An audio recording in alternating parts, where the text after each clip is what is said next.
Good day, everyone. You're welcome to the lesson of today. How are you doing today? Hope you're feeling great. You're welcome once again to the lesson of today. Our subject is basic science and technology. We are going to be focusing on science, and our topic is the human skeleton. The human skeleton. That's what we'll be talking about today. You're welcome to this class. My name is Miss Adegoke. And once again, we are talking about the human skeleton.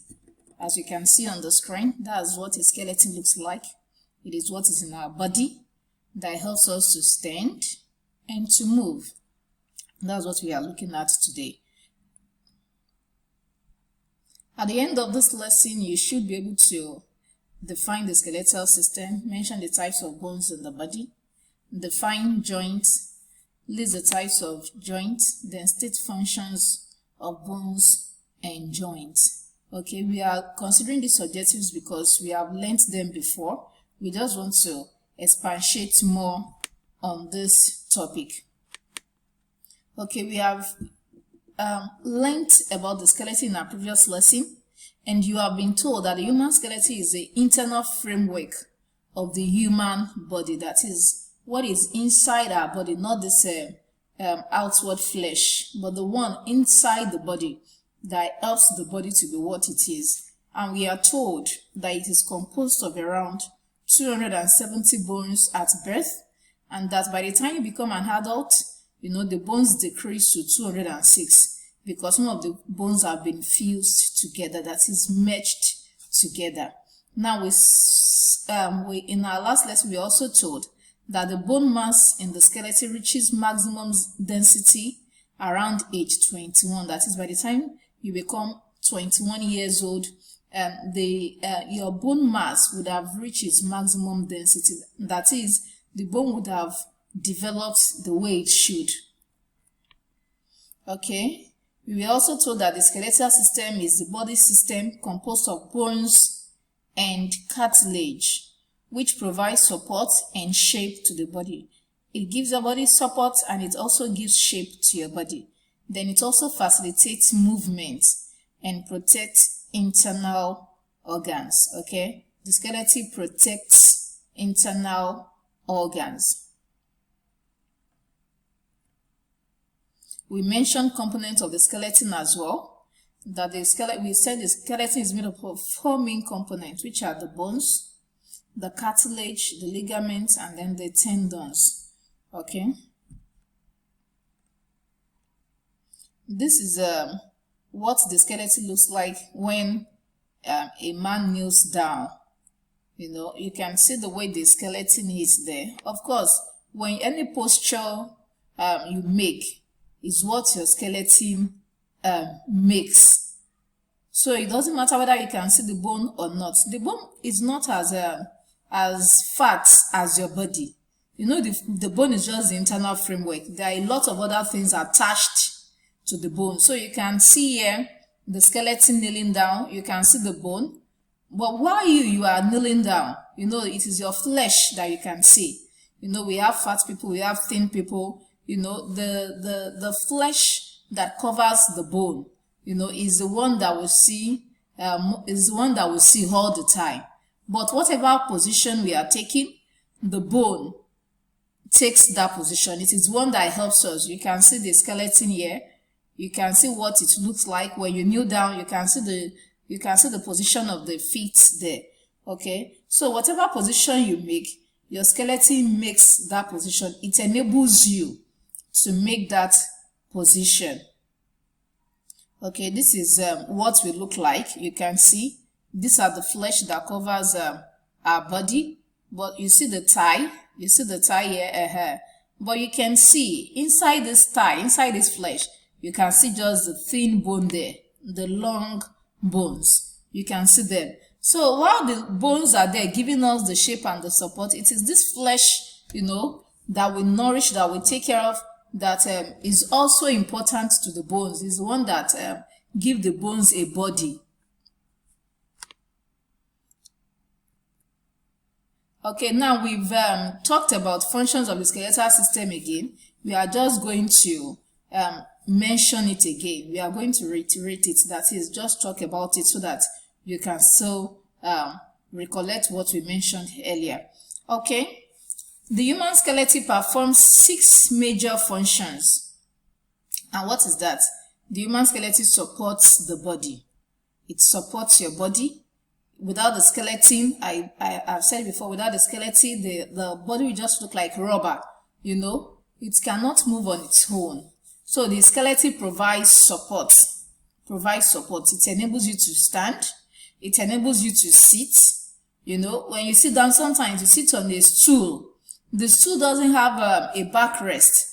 But when you sit on the stool, you are able to maintain that position because your skeleton has provided you with support that you need. Okay? Then, the skeleton also helps us with movement. As you can see this skeleton dancing, with it is though the flesh is not there, the body is not showing, but you can see the way the bone is moving. When somebody raises his hand or puts the hand down or raises the leg or twists or shake your body, it is the skeleton that is really enabling the flesh to move. So you can see here the skeleton helps you to move. Then also the skeleton helps with protection. We've mentioned it earlier. Protection with delicate organs like the brain. You know, the brain is in the skull, right? In the skull, that's where the brain is, in the skull. So the skull there protects the brain and some other delicate organs. You know, a lot of the body is composed of different organs. So the skeleton also plays a major part in protecting all these internal organs. Then we have production of blood cells. Of course, the bones are useful in producing blood cells. That is the cells that helps us to get blood in the body. Then not only that, they also help to produce minerals. You know that your bone needs minerals to grow and to be strong. That's why you're always told to take to drink milk and to take proteinous foods, okay, and to take vegetables as well and fruits. Okay, so aside we take this thing so that it will replenish the minerals in your body. You know, you have always been told that when you take these things, it will give you strong bones, it will give you strong teeth and hair. And the skeleton also helps to produce minerals as well, even though it also needs, you know, just like when a baby is born, the baby has some things in his body, though it still needs to eat to get more so that it can grow and develop properly. Then we also have the endocrine regulation. The skeleton helps to regulate the endocrine. You'll be learning more about this as you proceed to other classes. Then we also talk about joints. And you have been told that a joint is a place where 2 or more bones meet. You know, we have long bones, we have short bones. You know, where these bones meet, the place where they are joined together, that's where we call a joint. Okay? And then without a joint, you know that the bones will not be able to move. It's the joint that enables movement. Because if there is no joint, a bone may not be able to move forward or backward. But when there is a joint, the joint helps you to do what? To bend or to fold a part of the bone. And then we saw the functions of joints as well. Joints allows movement. Without them, movement would not be possible. Then not only that, they also help they help the body to do a lot of activities. You know, apart from moving, they help the body to perform a lot of activities, like picking things up. You know, if there are no joints, you will not be able to pick and to hold something. When you bend your fingers or you bend your toes, you know, you are able to pick some things. We mentioned the types of joints as well. And then we are told that we have 3 basic, which are the movable joints. They cannot be moved at all. Then we have the slightly movable.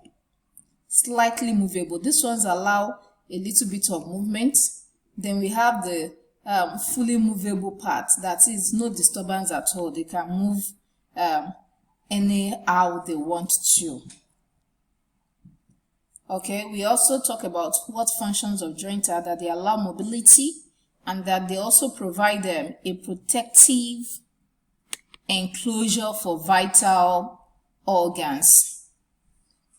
Okay, and then we have been told that the adult human skeletal system has a complex architecture that includes 206 named bones connected by cartilage, by tendons, by ligaments, and that we have 3 types of joints, which are the movable, the slightly movable, or the freely movable.